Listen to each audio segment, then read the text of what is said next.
ఈ దురదృష్ట సంఘటన గురించి ముఖ్యమంత్రి గారు చాలా దిగ్భ్రాంతి వ్యక్తం చేశారు. నాతో పర్సనల్గా 2-3 సార్లు మాట్లాడటం కూడా జరిగింది. సిచ్యువేషన్ ఎలా ఉందని కనుక్కోవటం కూడా జరిగింది. ఇకపోతే ముఖ్యంగా కొన్ని మీడియా, ముఖ్యంగా సోషల్ మీడియాలో కొన్ని అసత్యమైనటువంటి వార్తలు వస్తున్నాయి. అవన్నీ మీరు నమ్మొద్దండి. ఏదన్నా ఉంటే డైరెక్ట్గా మా ముగ్గురు ఎవరినైనా అడిగి మీరు క్లారిఫై చేసుకొని చెప్తే బాగుంటుందని. నేను నిన్న ఇవాళ చూస్తున్నాను, నా పేరు మీద కొన్ని స్టేట్మెంట్లు వస్తున్నాయి. అసలు నాకు తెలియదు. నేను సోషల్ మీడియాలో చూస్తే కానీ ఎవరో పంపిస్తే కానీ తెలుస్తా ఉంది. ఇలాంటివన్నీ చాలా దురదృష్టకరం. మీరు ఎక్కడ ఎన్ని ఏం వార్తలు ఆయన మాకు సంబంధం లేదు. కానీ ఇది తిరుమల విషయంలో వచ్చేటప్పటికీ ఇది హిందువుల మనోభావాలకి సంబంధించిన విషయం ఇది. కాబట్టి మీరు ఇవన్నీ రాసేటప్పుడు 1-2 సార్లు ఆలోచించి ఎంక్వైరీ చేసి కన్ఫర్మ్ చేసుకొని రాయమని చెప్పి విజ్ఞప్తి చేస్తున్నా. అంతేగాని ఇష్టం వచ్చినట్టు చేతిలో సోషల్ మీడియా ఉంది కదా, ఫోన్ ఉంది కదా అని చెప్పి ఇష్టం వచ్చినట్టు మాత్రం రాస్తే అది మంచిగా ఉండదు. ఈ పాలక మండలి ఎప్పటి నుంచి ఎప్పుడో మేమంతా కూడా కొన్ని నిర్ణయాలు తీసుకున్నాం. ఆ నిర్ణయాల్లో ఏమన్నా 4-5 అమలు చేయటం లేదన్నా టెక్నికల్ ఇష్యూ వచ్చి జాప్యం జరిగిందే కానీ, అంతేగాని మా మధ్యన ఏదో వివాదాలు ఉన్నాయి, అవి ఉన్నాయి, ఇవి అన్ని కథలల్లేసి ఇలా చేయటం కూడా కరెక్ట్ కాదు. కాబట్టి నేను దాన్ని తీవ్రంగా ఖండిస్తున్నాను. ఇకపోతే ఏదైనా మేము చేసే ముందు మీ అందరికీ చేస్తాం. అంతేగాని కన్ఫర్మ్ చేయకుండా దయచేసి మీరెవరు చెప్పొద్దని చెప్పి నేను మీ అందరికీ విజ్ఞప్తి చేస్తున్నా. ఇక ఆ ఒక్క ఇన్సిడెంట్ తప్ప మిగిలిన ఏర్పాట్లు అన్ని బ్రహ్మాండంగా ఉన్నాయి. కొన్ని వందల మంది నాకు ఫోన్ చేశారు, ఏర్పాట్లు బాగున్నాయి, భోజనాలు బాగున్నాయి, లైటింగ్ బాగుంది, ఫ్లవర్ డెకరేషన్ బాగుంది, ఇట్లా అనేకమైనటువంటి ప్రశంసలు వస్తున్నాయి. ఇవన్నీ మీరు అధికారులు చేసిన శ్రమని మీరు మనమందరం గుర్తించాలని చెప్పేసి నేను కోరుతా ఉన్నా. ఏదన్నా నిర్వహణ లోపంలో ఏదో 1-2 పొరపాట్లు జరిగే అవకాశం ఉంది. అంత మాత్రాన మనం బయట పెట్టుకొని ఏదో లోపాలు జరిగిపోతున్నాయి, అది పోతున్నాయి, ఇది పోతున్నాయి అని చెప్పేసి రాయటం భావ్యం కాదు. దాన్ని నేను తీవ్రంగా ఖండిస్తున్నాను. ఏదైనా ఉంటే నన్ను డైరెక్ట్గా వచ్చి నా దగ్గరికి, నేను ఇక్కడే ఉంటున్నాను కాబట్టి నాతో కన్ఫర్మ్ చేసుకొని రాస్తే బాగుంటుందని చెప్పేసి నేను మనవి చేస్తున్నా. ఇప్పుడు 4 రోజులు అయింది, బ్రహ్మాండంగా డైలీ 60,000, 70,000 ఈ విధంగా దర్శనం చేసుకుంటున్నారు. అందరికీ ప్రసాదాలు ఇవ్వటం జరుగుతూ ఉంది. ఎలాంటి ఇబ్బందులు జరగట్లేదు, ఎలాంటి చిన్న పొరపాట్లు జరగదు. ఆ ఒక్క ఇన్సిడెంట్ తప్ప. దయచేసి ఇక అవన్నీ ఈ రోజుతో వదిలేసి మీరు దేవుడి గురించి ఇక్కడ జరిగే కార్యక్రమాల నుంచి మీరు ప్రచారం చేస్తే బాగుంటుందని చెప్పేసి నా విజ్ఞప్తి. గత కొన్ని రోజులుగా సోషల్ మీడియాలో టీటీడీ గురించి చాలా తప్పుడు ప్రచారం జరుగుతుంది. ఇప్పటిదాకా మిగిలిన పనుల్లో మేము బిజీగా ఉండి వీటి మీద రెస్పాండ్ అవ్వడం కుదరలేదు. కానీ ఇప్పుడు రెస్పాండ్ అవ్వాల్సిన అవసరం కనిపించి ఇప్పుడు మీడియా సమావేశంలో చెప్పాల్సిన అవసరం కనిపించింది. ముఖ్యంగా రాస్తున్నది ఏంటంటే ఈఓ టీటీడీకి, ఎల్సీఈఓకి, చైర్మన్ గారికి, బోర్డుకి సమన్వయం లేదు, వేరే అందరికీ పడటం లేదు. తర్వాత ఆధిపత్య పోరు నడుస్తుంది. తర్వాత వ్యవస్థలన్నీ కూడా పతనం అయిపోయి, వ్యవస్థలు ఏమి పనిచేయటం లేదు, అందరూ కూడా ఇబ్బంది పడుతున్నారు అనే ఒక రాంగ్ ఇంప్రెషన్ ఒకటి బయట సోషల్ మీడియాలో నడుస్తుంది. సోషల్ మీడియాలో మీకు తెలిసిందే, ఒకటి ఏదన్నా టీటీడీ నుంచి వచ్చిందంటే అది కొన్ని ఆ నెగిటివ్ వే ఒక వైరల్ అయిపోయి అదే నిజమనే నమ్మే పరిస్థితి వస్తుంది. సో వీటిని ఖండించాల్సిన అవసరం కనిపిస్తుంది. ఏంటి నిజం అనేది చెప్పాల్సిన అవసరం నాకు కనిపిస్తుంది. తర్వాత సోషల్ మీడియాలో కూడా ఈవో గారు చైర్మన్ గారికి పడక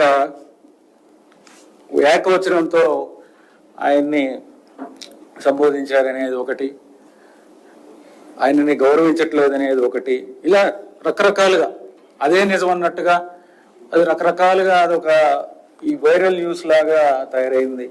దాని వలన ఈ రాంగ్ న్యూస్ వలన ప్రజలందరిలో కూడా ఏంటి వీళ్ళందరూ ఇలా ఉన్నారు, దేవుడిని వదిలేసి వీళ్ళందరూ కూడా వ్యక్తిగత వీటి మీద పడ్డారు అన్నట్టుగా అది ఒకటి వస్తుంది. అది చాలా చాలా తప్పు. ఎందుకంటే చైర్మన్ గారు చెప్పారు, టిటిడి బోర్డు పర్యవేక్షణలో టిటిడి అన్ని పనులు జరుగుతాయి. టిటిడి బోర్డుకి చైర్మన్ గారు ముఖ్యం. ఆయన టిటిడి బోర్డు తీసుకున్న నిర్ణయాల ప్రకారమే టిటిడి అన్ని పనులు చేస్తూ ఉంటుంది. ఈ సమన్వయ లోపము అనేది కరెక్ట్ కాదు. బోర్డు అన్ని ఇంక్లూడింగ్ ఏవైతే ముఖ్యమైన విషయాలు ఉన్నాయో అవన్నీ కూడా బోర్డులో చర్చించడం జరిగింది. అవన్నీ కూడా బోర్డు తీసుకున్న నిర్ణయాల ప్రకారమే అధికారులు కూడా ఇంప్లిమెంట్ చేయడం జరుగుతుంది. సమన్వయ లోపం అనేది ఇక్కడ ఎక్కడా లేదు. యాక్చువల్గా వైకుంఠ ఏకాదశికి సంబంధించి కూడా బోర్డులో చర్చ జరిగింది. నేను ఎడిషనల్ గారు ప్రెజెంటేషన్ చేయడం జరిగింది. కుంభమేళాది కూడా ప్రెజెంటేషన్ చేయడం జరిగింది. అదే రోజు మిగిలిన కొన్ని ముఖ్యమైన విషయాల గురించి కూడా ప్రెజెంటేషన్ చేయడం జరిగింది. తర్వాత బోర్డు చైర్మన్ గారు కూడా రివ్యూ చేయడం జరిగింది. ఫీల్డ్ విజిట్స్, ప్రెస్ మీట్ పెట్టడం జరిగింది. అందరం కూడా చాలా సమన్వయంతో చేశాం కూడా. కాకపోతే ఆ రోజు మీకు తెలిసిందే, ఇప్పుడు కొంత సోషల్ మీడియాలో కూడా ఇది తిరుమలలో జరిగింది అనేది వస్తుంది. కానీ ఇది జరిగింది తిరుపతిలో ఒక స్కూల్లో జరిగిన టీటీడీకి సంబంధించిన ప్రాపర్టీ కాదు. అక్కడ స్కూల్లో కొన్ని కౌంటర్స్ పెట్టుకున్నాము. ఆ కౌంటర్స్ లో అక్కడ ఏమి ఏర్పాట్లు చేయాలనేది కలెక్టర్ గారు, ఎస్పీ గారు వాళ్ళు నిర్ణయించిన దాని ప్రకారం మా చీఫ్ ఇంజనీర్ గారు అక్కడక్కడ ఏర్పాట్లు ఏం చేయాలనేది కూడా చేశారు.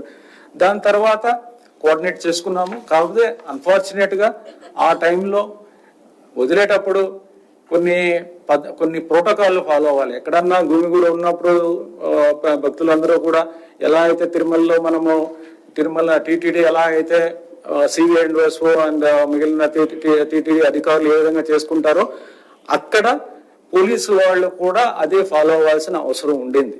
అక్కడ పార్క్ నుంచి వదిలేటప్పుడు ఒక ప్రోటోకాల్ ఉంటుంది. ఆ ప్రోటోకాల్ ప్రకారం చేయలేదు. ఒకసారిగా అన్ని బాగున్నాయి, కానీ వదిలేటప్పుడు మాత్రం వదలాలని నిర్ణయించుకున్నప్పుడు వదిలేటప్పుడు మాత్రం చర్యలు ఏమేమి ప్రోటోకాల్ ఫాలో అవ్వాలి, అక్కడ తాళ్ళు ఉన్నాయి, మనుషులు ఉన్నారు, పోలీసు వ్యవస్థ అందరూ ఉన్నారు. కానీ ఆ డిఎస్పీ గారి దగ్గర మరి ఆ టైంలో ఇబ్బంది వచ్చింది. ఎంక్వైరీ అవుతుంది, ఎవరిది ఏంటనేది చూస్తాము. ఇది సమన్వయ లోపం వల్ల జరిగింది. బోర్డు ఈవో లేకపోతే ఎడిషనల్ ఈవో చైర్మన్ గారు ఈవో అని ఆ విధంగా ఎన్ని రకాలుగా కావాల్సిన అన్ని రకాల అనాలిసిస్లు తప్పుడు ప్రచారం జరుగుతుంది. ఇది కరెక్ట్ కాదు. అన్ని కూడా సక్రమంగా జరుగుతున్నాయి. తర్వాత ముఖ్యమంత్రి గారి దగ్గర కొన్ని విషయాల గురించి చర్చించాం. దాన్ని సోషల్ మీడియాలో ఎగ్జాగరేట్ చేసి ఏదో నువ్వు అని తిట్టుకున్నారని అది కరెక్ట్ కానే కాదు. నేను ఎప్పుడు కూడా బోర్డు చైర్మన్ గారిని మీరు అనడం తప్ప నేను ఎప్పుడు కూడా నువ్వు అనడం ఎప్పుడు కూడా జరగదు. ఇప్పుడే కాదు, ఎప్పుడు జరగదు. అది ఆయన కూడా నన్ను కూడా గౌరవించే మాట్లాడతారు, నేను కూడా ఆయన గౌరవించే మాట్లాడతాను. ఆయన కూడా ఏ నిర్ణయం తీసుకున్నా సరే అది భక్తుల ప్రయోజనాలు లేకపోతే టీటీడీ ప్రయోజనాల గురించి తీసుకుని చెప్తారు. అవి చర్చిస్తాం. అవి చర్చించినప్పుడు అవి బయటకి లీక్ అయ్యి లేకపోతే లీక్ చేసి దాన్ని ఎగ్జాగరేట్ చేసి ఏదో అయిపోయింది, ఏదో తిట్టేసుకున్నారు, అందుకని వీళ్ళు ఇద్దరు అసలు మాట్లాడుకోవట్లేదు, అలాగా అన్ని తప్పుడు ప్రచారం చేయడం కరెక్ట్ కాదు. దీనివల్ల భక్తుల మనోభావాలు కూడా దెబ్బతింటాయి. అదొక నెగిటివ్ ఇది వస్తుంది. దీన్ని ఖండించాలనే ఇది ఖండిస్తున్నాము. మేమందరం కూడా ఎడిషనల్ ఈవో గారు కానీ, బోర్డు కానీ, ఈఓ కానీ, చైర్మన్ గారు కానీ అందరం కూడా ఏకతాటి మీద పని చేస్తున్నాము. అందరూ కూడా డిస్కస్ చేసుకుంటున్నాము. ఎక్కడా కూడా సమన్వయ లోపం అనేది డజంట్ అరైజ్, ఎక్కడా కూడా లేదు. అది దాంట్లో మీరు ఏదైనా రాంగ్ ప్రచారం ఏమైనా జరుగుతుంటే దాన్ని కూడా మీరు గ్రహించాలి. ఏమన్నా మీకు డౌట్స్ ఉంటే మీరు మమ్మల్ని అడగండి, మేము దాని మీద క్లారిఫికేషన్ ఇస్తాం. గత 6 నెలలుగా ఎన్నో మంచి పనులు చేసాం. అవన్నిటినీ పక్కన పెట్టేసి ఇది ఇది ఒక నెగిటివ్ వచ్చింది సోషల్ మీడియాలో వేరే లేదు కాబట్టి అందరూ కూడా దాని గురించి మాట్లాడుతున్నారు. మీ అందరికీ తెలుసు గత 6 నెలలుగా ఏం పనులు చేశాం, ఏం మంచి పనులు చేశాం అనేది మీ అందరికీ తెలుసు. దాంట్లో సాధారణ భక్తులకు పెద్దపీట వేయాలనేది ముఖ్యమంత్రి గారి నిర్ణయం. వ్యవస్థలన్నీ కూడా స్ట్రీమ్ లైన్ చేయాలి, దాంట్లో ఉన్న లోపాలని సరిదిద్ది ప్రజలకు ఇబ్బంది లేకుండా చేయాలనేది ముఖ్యమంత్రి గారి నిర్ణయం. ఆ నిర్ణయం ప్రకారమే అన్ని చేసుకుంటూ వచ్చాం. ఇది ఒకటి దురదృష్టకరమైన సంఘటన. అన్ని ప్రికాషన్స్ చేసుకోగానే ఒక వ్యక్తి వలన ఈ ఇబ్బందులు వచ్చాయి. అలాగే లడ్డు ప్రసాదాల దగ్గర నుంచి, అన్న ప్రసాదాల దగ్గర నుంచి, సాధారణ భక్తులకి ఇచ్చే క్యూ లైన్ లో ఇచ్చే ఫెసిలిటీస్ కానీ ఏ విధంగా చూసినా సరే, మీకు ఈ గీ ప్రొక్యూర్మెంట్ కానీ, గీ ప్రొక్యూర్మెంట్ లో మనకి ఉన్న ఎడల్ట్రేషన్ ఇష్యూస్ ఇవన్నీ ఉన్నాయి, అవన్నీ కూడా సరిదిద్దాము. తర్వాత ఇప్పుడు మనం స్వచ్ఛమైన గీని మాత్రమే తీసుకుంటున్నాము, స్వచ్ఛమైన లడ్డూలు తయారు చేస్తున్నాము, అందరూ కూడా అప్రిషియేట్ చేస్తున్నారు. అన్నప్రసాదాలు కూడా ఇంత ముందు ఉన్న ప్రాబ్లమ్స్ లేవు, ఇప్పుడు అన్ని కూడా స్ట్రీమ్ లైన్ చేశాము.